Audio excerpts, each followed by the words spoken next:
my daughter that passed away. Yeah. Is that the Santa Claus? Yeah. It was that's what happened. So yeah, so she passed away. So it was like, well, kind of. It was we'll talk about this. You'll hear the story again. Yeah. Oh no, I need to rehearse it. So sorry. But yeah, it's basically, so my wife was 24 weeks and 3 days, and we went in for a scan, and the scan came back with a birthing defect, or a defect. She wasn't growing a brain, so we delivered her 3 days later, held her, everything, and then we surrendered her, and then we sent out someone for DNA just to figure out what it was. There was nothing reason, it was just a blip, but ctNNA1 came back, and the genetic counselor was like, oh, this leads to stomach cancer. I'm like, what are you talking about? What is that? Yeah. Yeah. What do you mean stomach cancer? Oh, no. I heard God. Yeah, it was, it was. Well, but then I found out that my mother had lobular breast cancer, which is caused by ctNNA1. Yeah. Wow. Yeah. So it was just one of those things where it was like, and she passed away in 2014. So it's like, well, yeah, I mean, and then, then you tell all your cousins and you tell your brother and like everything. Some of them told me to go to the gym. Others were just like, that's crazy. What is it called again?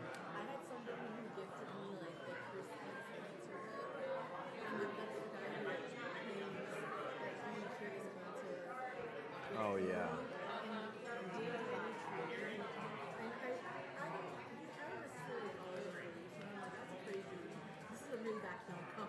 Yeah. Well, also, like, did he? Like, did he? Right, yeah. Like, how did you... I'm not... I know, it's just like, I don't think so.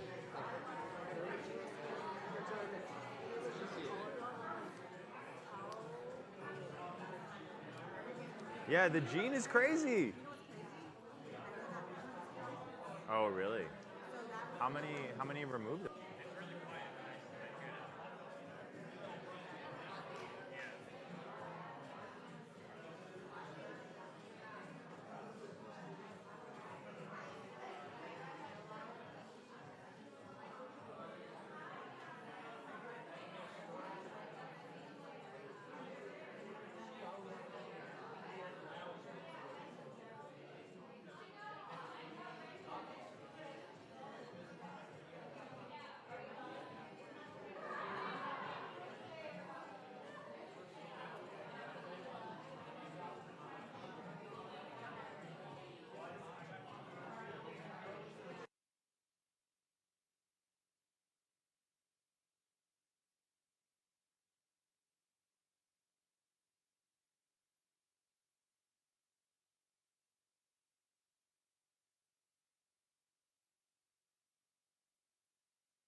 Is that Sid back there?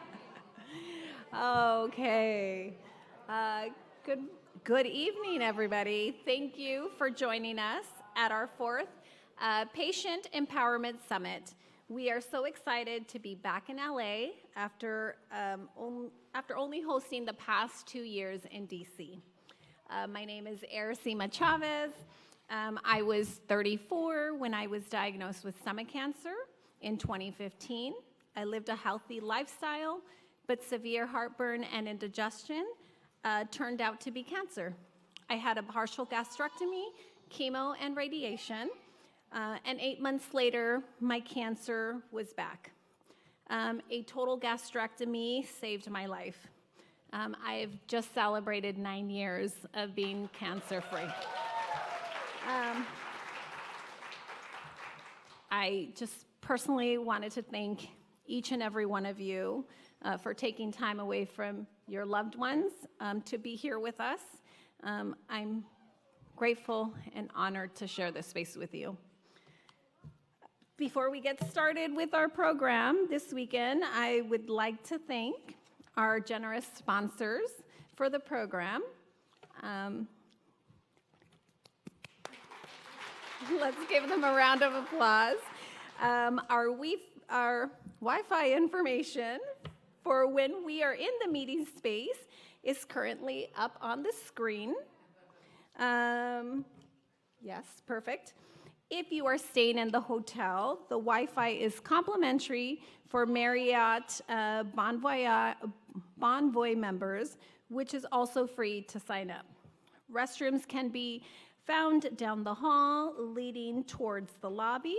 We also have our medic, Becky, and she's in the back, everybody. If you can kind of turn around and find Becky, she'll be with us this weekend. So if you need anything, she's the person to find. And to kick things off, we have a quick video.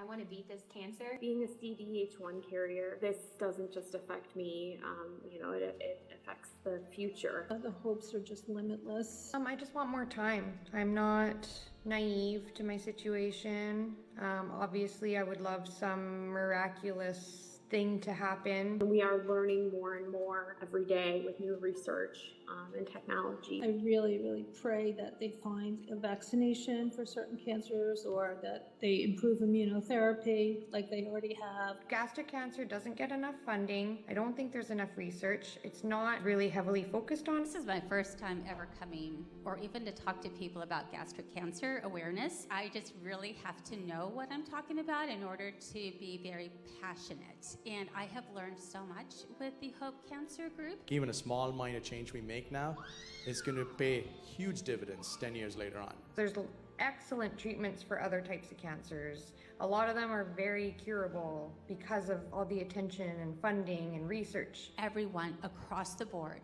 to have easy access to all early cancer detections and treatments. We went up there, we told them, what this is what our ask is, did all the typical advocacy stuff, right? Where we emailed our representatives and we talked to them, we told our stories. And yeah, this time things actually happened. And when it did, and it did fairly quickly, I would say, it's very promising. It makes me want to do it more, and it makes me want to make sure that people keep doing it. This isn't just a win and that was it. This is nothing. We need to keep on pushing and pushing and pushing, make sure our voices are heard.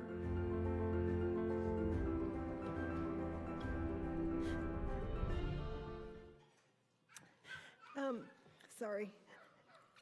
I would now like to invite Aki Smith, our founder of Hope for Stomach Cancer.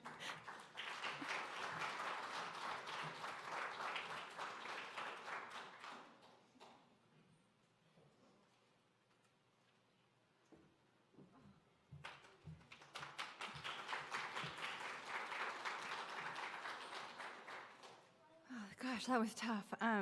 Good evening, everyone, and welcome to the 4th Patient Empowerment Summit. I'm Aki Smith, caregiver, patient advocate, and founder of Hope for Stomach Cancer. It's truly an honor to welcome all of you, patients, survivors, caregivers, clinicians, researchers, and partners from across the country to beautiful Long Beach for a weekend of community learning and connection. This year's theme, Patient-Powered Progress, reflects exactly what this movement has become. Every breakthrough, every change, every shift in awareness begins with you, your story, your voice, your courage, and your willingness to show up for yourself and for others. When my father was diagnosed with stomach cancer, we had no roadmap. And for many families today, that hasn't changed. People still face delays, dismissals, misdiagnoses, social economic barriers, geographic isolation, and age-related disparities that leave them feeling alone. But when patients raise their voices, when you raise your voices, things begin to change. We now have new tools in early detection, reoccurrence monitoring, treatment, targeted treatments, and clinical trials specifically for gastric cancer. We're seeing more institutions collaborate. We're seeing community hospitals reach out for expertise. We're seeing the patient voice influence trial design, legislation, insurance policies, and care pathways. That progress doesn't happen without you. Over the next 3 days, you will hear from leading experts across surgery, medical oncology, nutrition, mental health, innovation, and early detection. You will meet survivors who defied expectations, clinicians who are pushing boundaries, and young advocates who are shaping the future in ways we couldn't have imagined a decade ago. You'll also find moments of healing through a wellness room, sound bath, friendships, and shared stories. Please take what you need this weekend. This space was created for you. To our sponsors, collaborators, and partners in research and industry, thank you for believing in a cancer community that is too often overlooked. Your partnership makes patient-powered progress possible. Tonight, we begin with something that sits at the heart of our mission, the power of storytelling. Stories change lives. They build empathy. They open doors. They remind us why we fight. As we open this summit, I want you to know this: your story matters, your presence matters, and you belong here. Together, we are transforming pain into purpose and isolation into community. Thank you for sharing this space with us, and welcome to the Patient-Powered Progress.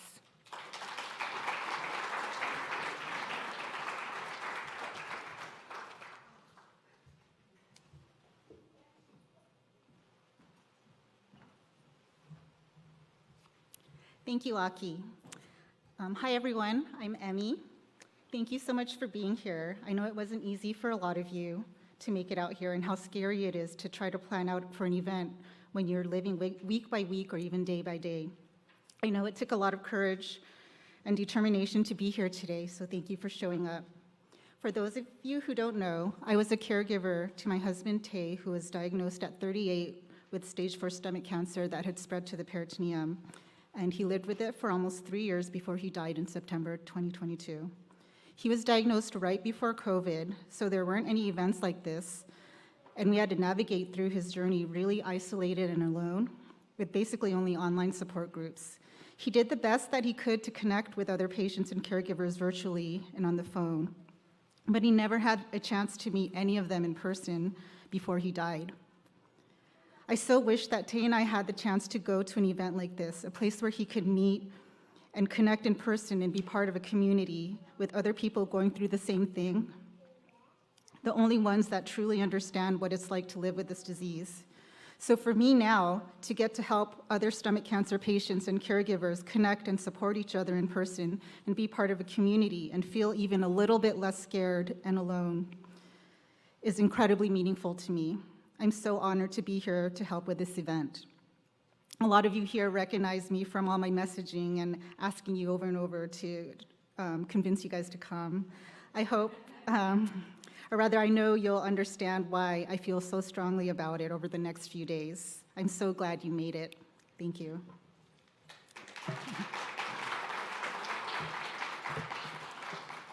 Our session tonight is on the power of storytelling.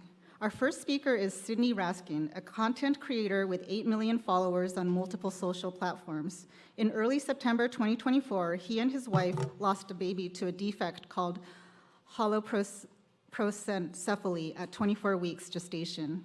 After delivering their daughter, Delphina Jo, they decided to send out genetic material to see if there was any underlying cause for the defect. There was no cause, but a ctNNA1 gene deletion was detected. He and his wife decided to do a test to see if they were carriers, and Sydney's came back with the same deletion. He was diagnosed with HDGC with no symptoms in March of 2025. The lesion was found after an upper endoscopy that came back with 35 of 36 clean biopsies. On July 3rd, he had a total gastrectomy and was staged at T1A 3 weeks after pathology confirmed his initial staging. Since his diagnosis, he has brought awareness to his audience online, answered questions, mentored people through their diagnosis, and raised money for stomach cancer research. We have a quick reel to highlight Sid.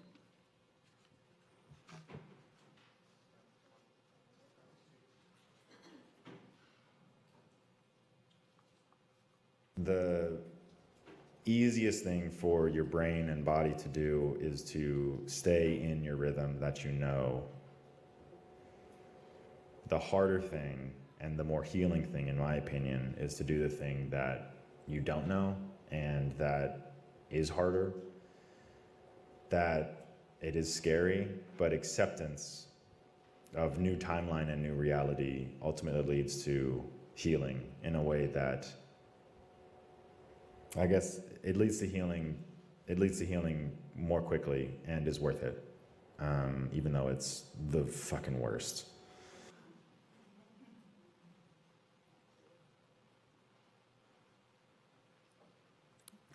Our next speaker is Mitch Jelniker. No. The harder thing and the more healing thing.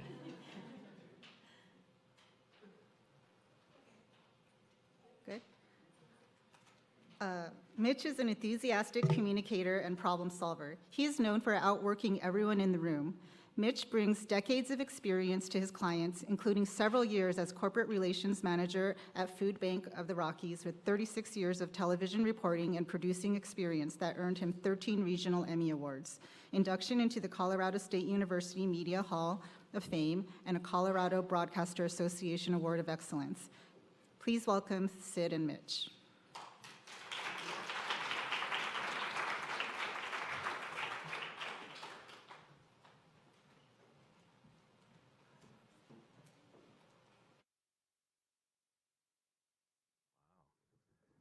Hi, everyone. Hello, hello. Hello. How are you guys? Good. Sid and Mitch. There we are. A true love story. So we're going to have a little fireside chat. So what I thought we'd do is we just ask, I got a few, like 400 or 500 questions for Sid. But we also have microphones out here. And since we're live streaming for folks who couldn't make it, so they can hear at home, when we get to the section where you guys can ask questions, just find somebody out there who has the microphone so we can make sure we can hear you. But we'll get started with, Sid, it kind of touched on in the video and in your introduction, but just for people who maybe didn't catch it all, tell folks how you learned you had stomach cancer.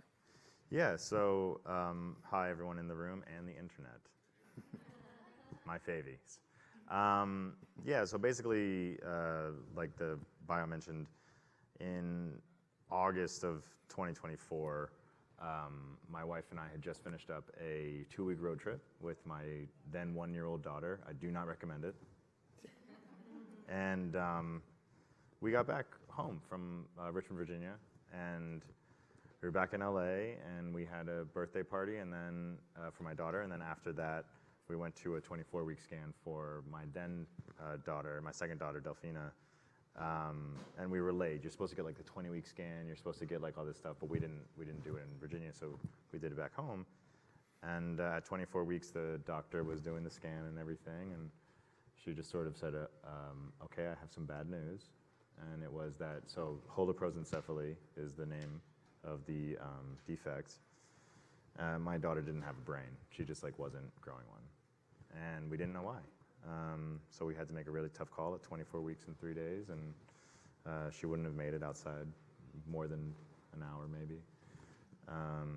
And so we delivered her, we held her, but we had to find out why, what had happened, right? So we sent out some of her DNA, and then her DNA came back with the genetic gene deletion, ctNNA1. And everyone sent up their red flags and everything, and I was like, what's a stomach cancer? What's a HDC? What? And my wife got tested for the same gene deletion. I got tested for the same gene deletion, and I had it. and then it just sort of like spiraled into like, sign up at City of Hope, sign up at blank, go get, this is when you're gonna have your first review, blah, blah, blah, blah, blah. So, yeah, so finding out through that process, it like started the worst year of my life. Yeah. That was like the beginning of the story. Only a couple of months ago when I got that pathology report did it feel like it was finally over. Yeah, what a strange new world this was. Yeah, it truly, like this whole experience, like needing to learn what a B12 vitamin was, like I don't know what that meant, or like what's a multivitamin, like similarly to erythema, right? Like I was 36, 35? No, I don't remember. Okay. But it was a year ago, and I'm 36 now, so I was 35. Okay. So and you're a math major. I am a math major. I actually got a statistical analysis degree from MIT, oddly enough. I know, right? NASA wouldn't hire me. But anyway, so just like erythema, I was a very healthy person, right, seemingly. So like to jump into this whole world of like stomach cancer and finding out that you can live without a stomach, like of course, the first question that I asked, just like everybody, where does the food go? Right. And then you're just like down. Yeah, it does. It just does. You're like a carousel now. You don't. Yeah. So here you're an influencer with a huge following. You've been doing this for years and years. Yeah. Almost you 20 could have years. kept doing just that, and this could have been your own personal journey. But you decided to share this from time to time if you follow him on social media. If you don't, that's fine. Yeah. Seriously. If you don't, you'll have to leave. But, it's totally fine. No. But it is at Sydney Raz. Sorry. Yeah. You didn't have to do that. Why was it important for you to share? Yeah, I mean, for me, I didn't really have a choice, right? For me, I had already been through something like losing my daughter, which I didn't really share that much because it wasn't only mine, right? It was mine, but it was really my wife's. It was really like that experience. And, but this, I felt like I could actually share it because nobody else owns my stomach cancer besides me.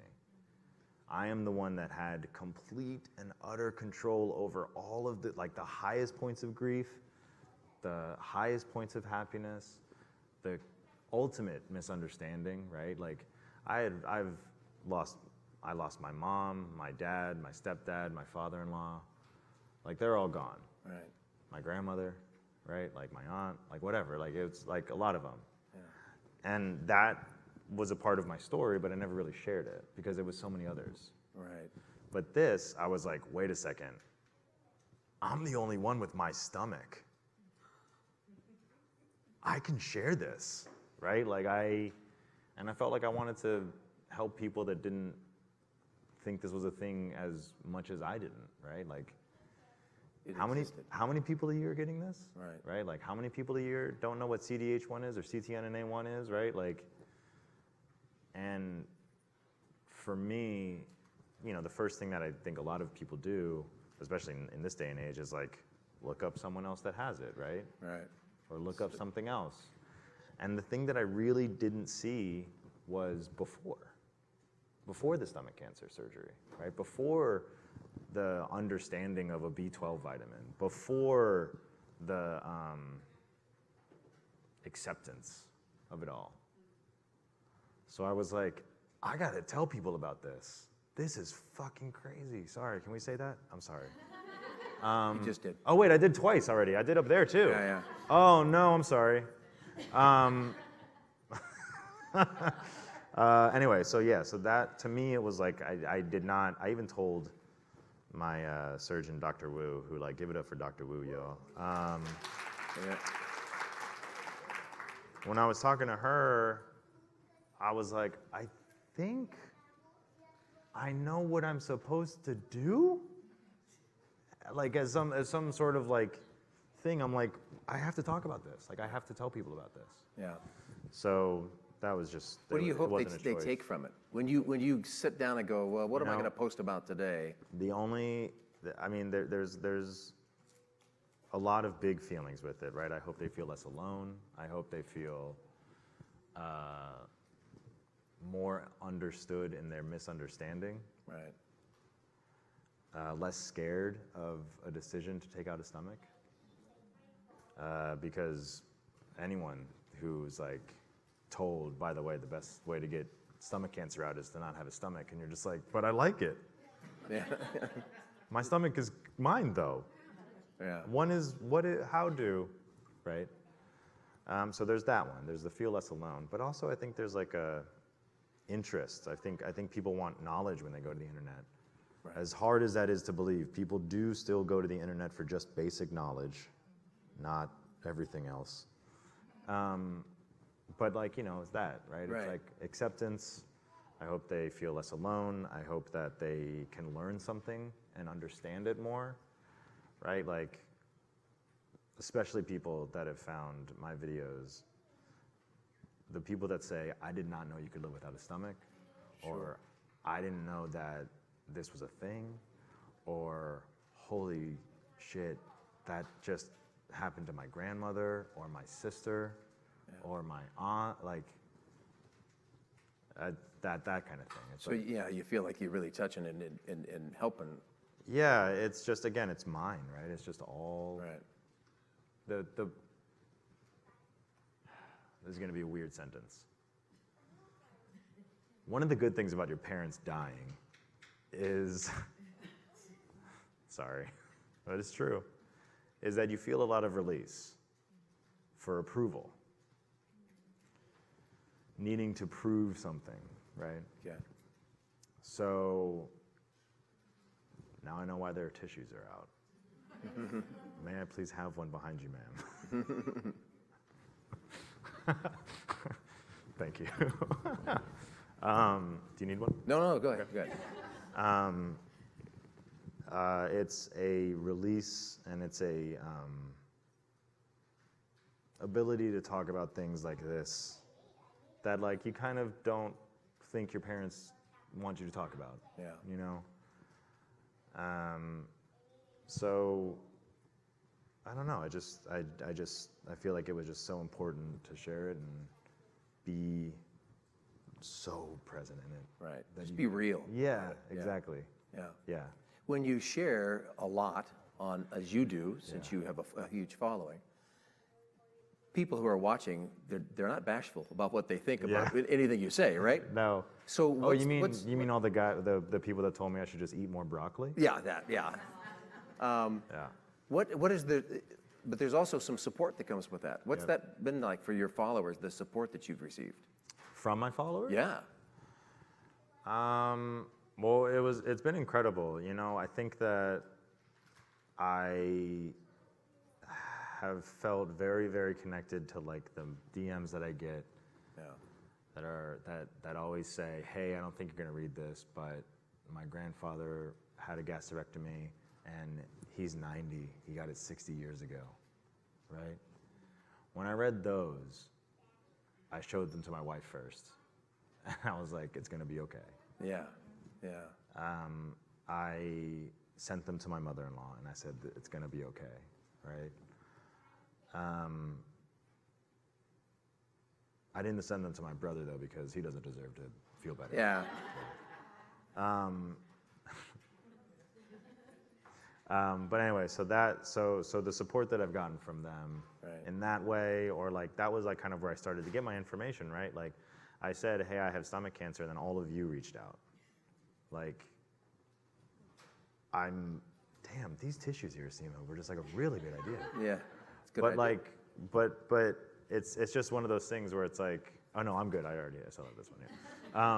But it's just one of those things where it's like when you connect with someone like that, or when you say something that's very personal, and then people reach out and connect with you to make you feel better. That's what I think, and I think that's one of the things that inspired me to make the content, because I'm like, I want someone to reach out to them as much as people reached out to me. And I hope that that is being conveyed, right? Like and from the supporters, it's like, I, again, raise money. I got incredible amounts of people to sign up for my newsletter. And like, signing up for a newsletter takes a lot of like clicks. Yeah. So to have people really care about me that much, I'm just like, that's crazy. So You're good about the answering people back, though, which not everybody that I think so. Yeah. Not everybody does that. So thank you. Kudos to you for doing that. I appreciate that compliment. For you, that's a big deal. Thank you. That's good. I think it means a lot because you make that connection. Yeah, it's just me, right? Like I don't have a social media manager. I don't have anything like that. Like I don't have automated messages on. Unless you look at my video today, but that was part of a brand partnership. I'm sorry. Yeah. But yeah, I mean, I want to connect with people. Yeah. When you share, I mean, you could have just come on and said, hey, this is something that happened to me, and this is what I'm doing to get through it, and then you just could have moved on. You go to get into a lot of detail about things you went through, things you did. You share a lot. I do. Why is that important to you? Again, I just don't feel like I have a choice. Yeah. I don't feel like I was put on this plane of existence and have had this timeline to experience something like this, to not do that, right? Like, it's sundown. Good Shabbos, everybody. It is Shabbat Shalom, everyone. That is because of this whole existence thing. Like when you tell me that I lost my daughter so that I can learn about a cancer, that I can tell future generations, that explains why my mom died, how I was gonna die, you're just kind of like, fine. Like, God, thank you. Like, I get it. And when when you feel that message or that acceptance of fate, you're just kind of like, I don't have a choice. Like, I've been doing this 20 years. Like, it's just part of what you do.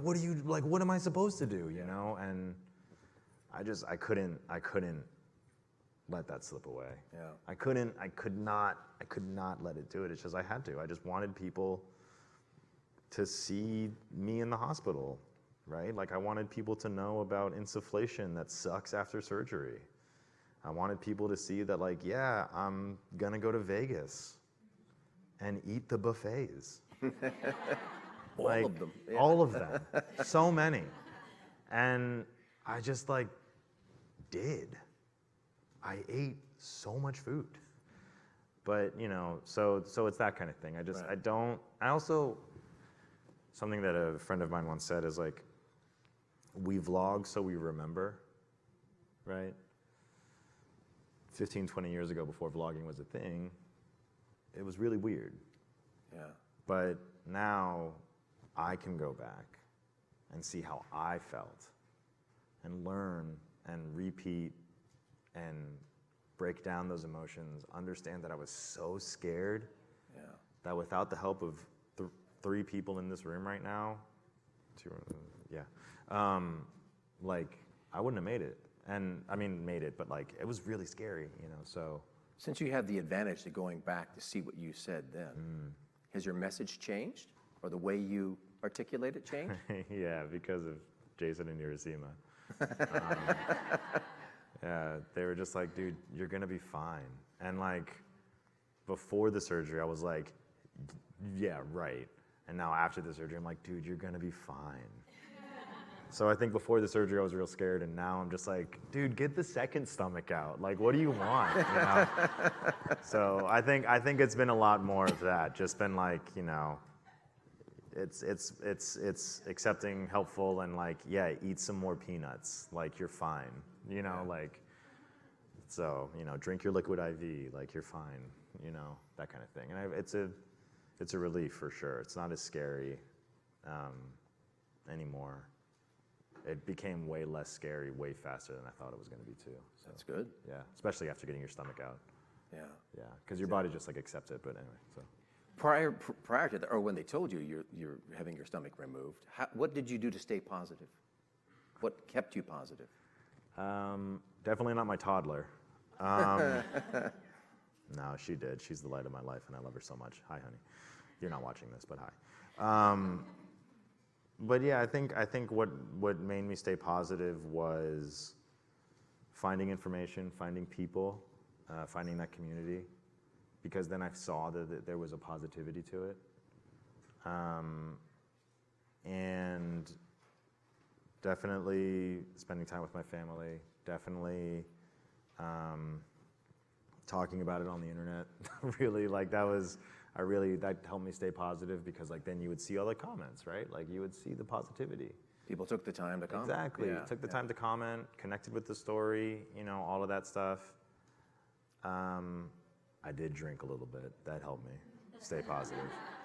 Being honest. Yeah, being honest, But also just learning and understanding and continuing to understand. Hell yeah. But that kind of thing. Just like, and I think the spending time with family, I think honestly, my family and friends, when I found out after we had already lost my daughter, to have them, like that community of people around me that are so close, come in and out of the house, spend time with us, take care of my family, like take all of that, like now I just want to like repay that love to all of them, So I think the positivity was really a group effort, and yeah, it's a sense of community that I didn't think I needed or had, and then I found out that I really had it, and it was a lot. It's a great feeling. Yeah, it's my therapist. Go to therapy. My therapist, I was telling them about a friend of mine who was going through something too, right? Like going through something that, comparables and all of these things. And I'm like, that doesn't matter. Like, all I want them to know is that I love them as much as they loved me and helped me in that moment. So you break a plate or you get cancer, they're all the same, right? So yeah, that positivity was just it was hard to accept, but it was incredible to feel. Sometimes when we worked with speakers bureaus or people who are on this, battling a cancer, stomach cancer, they say, well, I'm one person. What difference could I possibly make? But you can, and I think, well, we're just saying that. What do you hope your story, how might it help other people facing stomach cancer? Like I said in that video, right? Like I hope that it helps people accept it. I hope that it helps people finding out that it's okay to learn information and use that information, that it's not scary to learn information, and to, I don't know, I just hope that it's not as scary, really. Like I really hope that it's not as scary, because, man, finding out you got to lose an organ that you think is real important and just you find out isn't is like really scary. It's really scary. My surgeon called it Dr. Wu. What did she call it? She said it was like not unimportant, but it was like superfluous. And I'm like, it's the stomach, right? Yeah. I guess not. Yeah. Right? And then you find out and you're like, just chew more. And I'm like, oh, okay. But anyway, so I hope I answered that question. No, I did. I did. And I can't see too well with all the bright lights, but we do have microphones. You guys have a question? Does anyone have questions? And we'll get you the microphone to you. No? Anyone? Stace! Stacy has a question. We'll get you a microphone.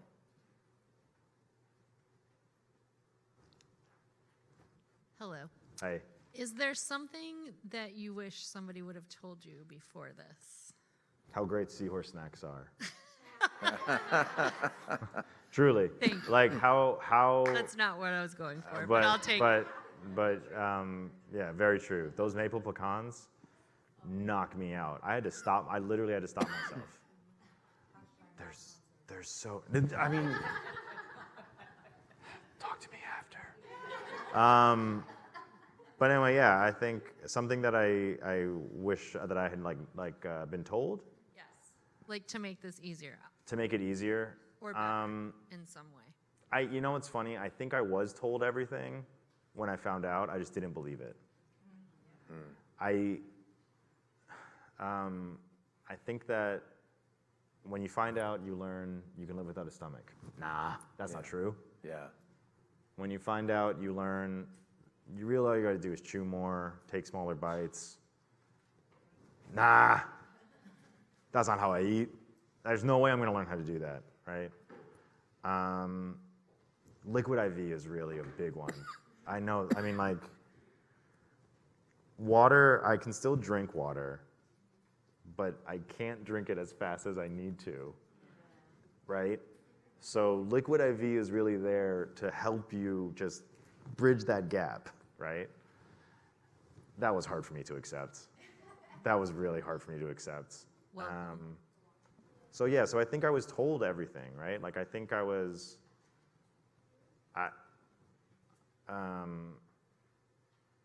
but it was just really hard to accept. Yeah. It was just really, really, really hard to accept. Plus, it's a lot coming at you early on. Yeah, and like, you know what, actually, I think, oof, man, it gets emotional in these rooms. I have not experienced this before. I think that one of the things that was really hard for me to accept was like, it's not my fault if my kids have CTN-NA1. And that one really got me, where I was like, where I really had to accept that one. But, you know, I don't know if I truly have yet, but that to me is like, yeah, like you learn all the things. People tell you all the things, you just don't believe them, right? Like someone telling me it's a lifestyle change. That's it? Oh, okay. You lose a stomach and you just like run more? Or whatever, right? Like, what do you mean lifestyle change? So I think, you know, again, thanks to this community, I had a lot of people reach out to me and accept me and tell me everything I needed to know. I just didn't think they were right for some reason. like at 35, I'm like still like, sure. Like what? like I think the surgeon knows what they're talking. I think you all know what you're talking about. And I'm like, okay. I'm like, shut up, dude. Like, you know. So yeah, I think it's a really incredible community to be a part of, to be able to have all the information you need. Just like accept that information, and like, you know what? I do have something, just to continue my babbling. It really does switch faster than you think. Like not having a stomach really does like become easier so much faster than you think it would. Because like that's the only reality you know or have. But then like mentally and physically, you really just get into that rhythm real fast. You know, when you think about a lifestyle change, you think about working out, you think about, you know, eating better, you know, it's like, and you never like actually do it because you still have your whole body and brain, right? Right. But if you lose a major organ, then your body just kind of does it, and you eat slower because you have to. You chew more because you have to. You drink 30 minutes after because you have to, right? Like, and then once you do all those like you have to things, then you work backwards, and they're like, oh, actually I can drink water when I eat, just not like I used to, right? And then you just start to forget. Like, it's so cool. I don't remember what it was like to eat before. It's awesome. You know, so I think the lifestyle change comes a lot faster and accepted a lot faster than you're used to with lifestyle changes. Yeah, that's a big thing. Thanks, Stace. Thank you. Also, seahorse snacks. Seahorse snacks. Yeah. Anyone else? Any other questions? There's somebody right back here. Mine's just more like personal because I battle with this, and I don't follow you, so I don't really know what content. But thank you. No, but I think because it's so important that you talk about how you have the audience, and so you, your exposure, you're constantly having to talk about cancer now. Is that how you feel? Or my question is how, because I struggle with this, do you ever turn off the cancer? Yeah. Like, and how do you do that? And in my brain or in my yes, content? in your brain. Like, because if you're constantly talking about it, you know, social influence, and you're talking about it all the time. For me, like I try to make conscious decisions to not think about cancer, and that's really hard. So I can't imagine for a person who also does it kind of like, you know, like with the social media aspect, how heavily that also impacts you in a sense that you're always talking about the cancer. So since your diagnosis, have you stopped thinking about cancer at all? No. I tend to veer into stomachitis more than cancer, because stomachitis is real effing weird, right? Like that's crazy to people. I just think it's the identity part, you know. Yeah, well, where okay, I'm so struggling. for example, so to get nerdy for a second, if you think about my content in verticals, there's the cancer vertical, there's the life hack vertical, and then there's the complain about life vertical now, which I got a lot, bud. Right, so like I think I'm able to compartmentalize speaking to my friends that are going through cancer treatment, or speaking to my friend who has a father that's going through cancer treatment, right? It's more of a personality trait now, whereas before it never would have been. But like, you know, the fact that I know way more about ports and the placement and the radiation and the PET scans and the whatever scans and the types of chemo there are, because I've experienced it more personally now. So kind of like I said in the video, right? Like I tend to like just accept the timeline, and if it comes up in conversation kind of thing, but like I'm not thinking about it when I'm taking out the trash, right? I'm not thinking about it when I'm arguing with my wife. Or, you know, like I do think about it way more when I'm hugging my daughter, though. Yeah. That's hard. That makes sense. Yeah, that's really hard. Or like my wife thinks about it a lot. Like she listened to my abdomen the other night and it was silent. And that was hard. That was really hard. But then I drank some water and she heard like a bloop, bloop, bloop, bloop. So I also think that like I'm so used to being on the internet and people coming in from different avenues of those verticals, where it's like people are going to comment and text more, or, you know, reply to or whatever. So I think that the acceptance of the timeline is a lot like any grief, where once you sort of like, your brain adjusts to that new reality, it sort of becomes easier to forget. But I feel very blessed and guilty about not going to chemo and having a easy time. You know, when I was getting my blood drawn and people were getting chemo, I was like, I feel bad about this, you know? Some that was, guilt? yeah, absolutely. And that was before I knew what stage I was. So I was just sort of like, you know, so now I feel more guilty, but I don't have those reminders of it. You know, I don't have to go in as frequently as some other people going through chemo treatment.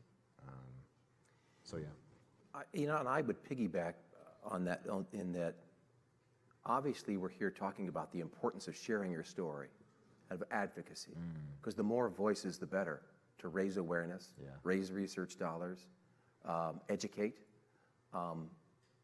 But you're more than stomach cancer. Yeah, yeah. So it's also okay on some days to not do it at all. Yeah. Yeah, respect to that. That was like big snaps, everybody. Yeah. But yeah, I mean, I think that I'm a more public figure, so I want, if we see each other out in the valley or something, it's like, oh yeah, like we're connected by cancer. And it's just a part of the story. It's part of the existence, right? So, yeah, so it's not difficult, but I'm not thinking about it when I'm doing chores or anything, so, yeah. But I am thinking about it when I'm at the cancer hospital, right? Well, I just want to say thank you for using your platform because it's so important. Like our voices, one voice, but you're reaching so many voices. So I thank you for that, and I think that everybody feels the same because we can reach more people. Thank you. This way. It's an honor. Thanks for sharing. It's a great segue in that we're about 8 minutes away from dinner, which is going to be right next door. Ooh, food. So real quickly, and you'll have a chance to chat with Sid over there. Yeah. But Aki wanted me to talk a little bit about a speakers bureau and what that entails and what that means. And I have some really boring PowerPoint slides, but it will help. Yeah, wouldn't this be great? Just a little bit about why that's important, and that's my role in all this, and that the group that I work with, we help nonprofits do that, to raise awareness and get more people talking about it, because that's very, very important, whether it's people in Washington or people in your own community, even your own caretakers. So do I have to click the button for that to work? Oh yeah, look at me, I got the power. I got the little deal here. So you can see, I don't have my glasses on, so I have no idea what I wrote. No. But it's basically, we say, you see the word up there, it says trained ambassadors. What would you need to be trained in? You know this story better than anyone else. But from my perspective, and being someone in the media, we can help with your story and getting it down to a nice, concise way so it sounds, it works really well when you're being interviewed by reporters or making a presentation. Because if I asked each one of you, tell me about your journey, there would be 15 different spikes to it, right? I was misdiagnosed, I changed my doctor because this person didn't know what was going on. There would be all these different avenues, but we can get it down to a nice, concise form that really helps when you're trying to articulate why this is important. Because you think about all the things coming at everybody through all the different media channels, social media channels. There's a lot of noise out there. So how do you raise above the noise? So if we're all talking the same language and focused on the same things, it can be helpful. And it's not just, for example, Sid or Aki doing it. It's all of us, all of you doing it. So that's really the secret behind it all. The benefits for you all is not only do you get, when we do little media training, you become really good storytellers. And when I start working with people about doing this, I also work with lung cancer survivors. And they say, boy, you're trying to make me carve my story down. There's a lot to it. But there's a little secret. And that if you get when somebody says, tell me about this, and you get that down to a nice little soundbite, if you will, it also it engages the interviewer or the reporter to start asking you more. So even though I've had you make it shorter, you're going to get more information across, which is going to be great. Because if you think about when you're being interviewed somewhere, like if Sid's going to go on, Good Morning LA or something, it's only going to be a 3-minute segment. And you think, that's not a lot of time. It's not, but you'd be surprised how much you can get in there. So it helps in that regard. I think I hit the button all of a sudden, but it also, it builds confidence for you all, and there's also that sense of community. Oh yeah, you do have it too. What? Oh, it's gotten right in front of me. I don't even have to. I don't have my glasses on. So I didn't know if. I thought I did it in Russian for a minute. I wasn't sure. I didn't know if that was going to be more helpful. That's why I didn't tell you. I'm so sorry. You mean the one that's at my arm's length? Yeah. Okay. So as you can see, it's a great camaraderie tool. I have other speakers bureaus with other cancer groups, and they say, look, this has been awesome because you've helped me so I can articulate my story better. But really, what they love about going to the meetings each month on a Zoom call or whatever is you all get to be put together at the same time, and it's what you learn from each other. And I've gotten to the point where when I work with other groups, we allow some time in the meeting, instead of me just going through a laundry list of things, to say, hey, what's going on? What have you learned?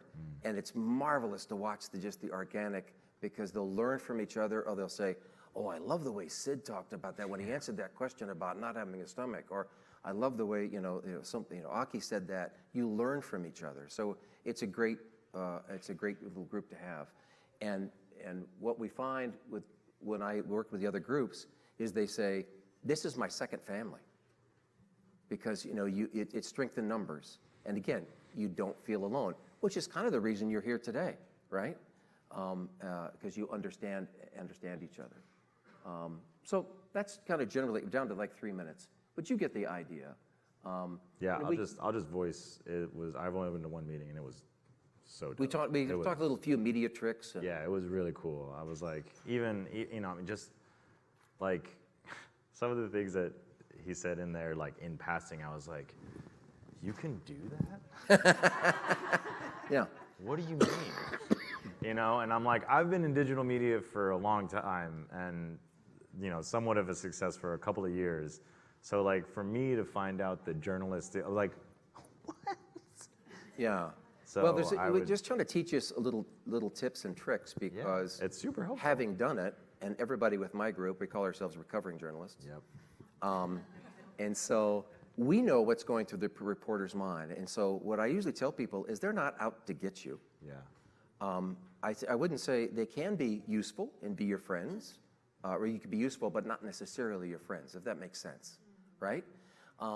So they're not going to ask you some sinister question because you're not running for mayor trying to solve the homelessness issue. Right. What's probably going to happen is they're going to ask you a question that makes no sense at all, or they just are not educated. Well, that's your role. And so we have little ways to kind of turn the interview and get it back to where you still get your message out. So they're not doing it to be a mean or sinister, but they just don't know.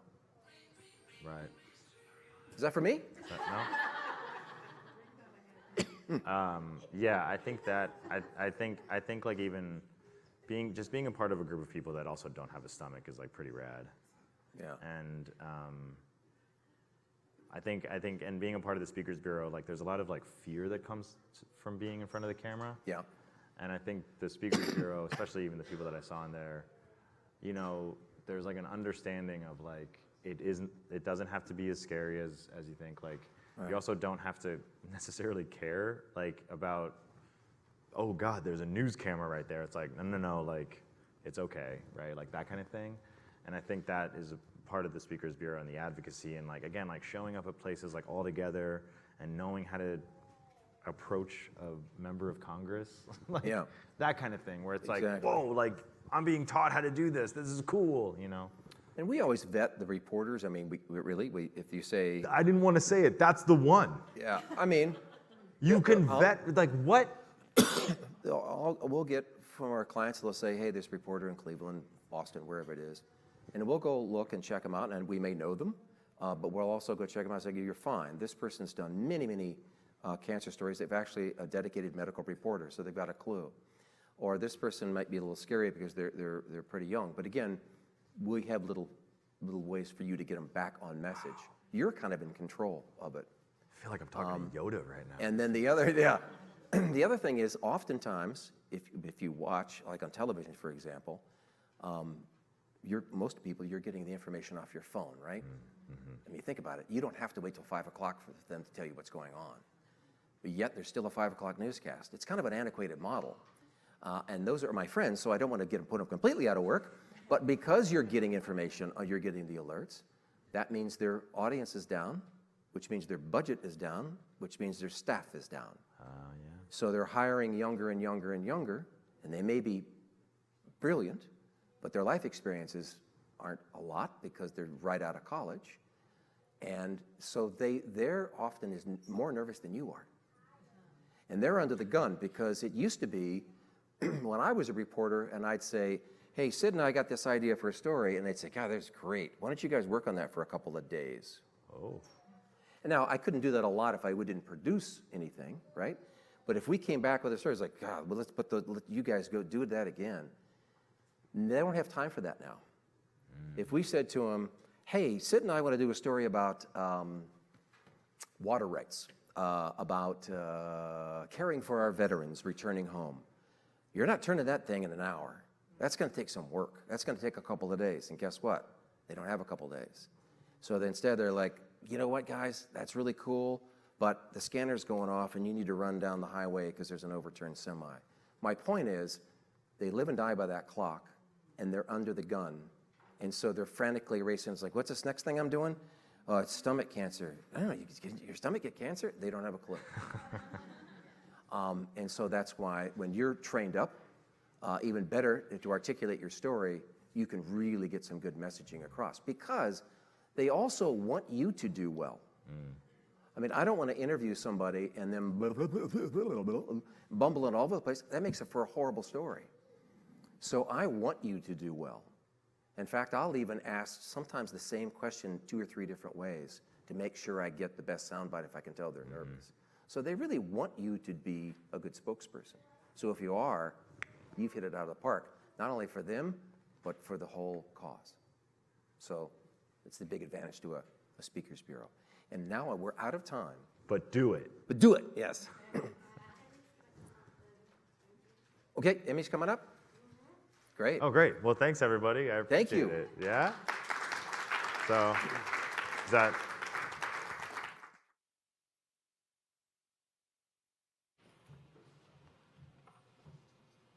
Thank you, Sid and Mitch.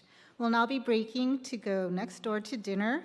During dinner, Mitch will discuss more on why it's important to share your story. We also have a 360 booth available until after 7 p.m. Tomorrow morning, breakfast will be served starting at 7:30 a.m. It will be available until 9:30 a.m. next door in the reception hall. Our program will begin approximately 9:40 a.m. And if you haven't picked up a backpack yet, we still have plenty behind.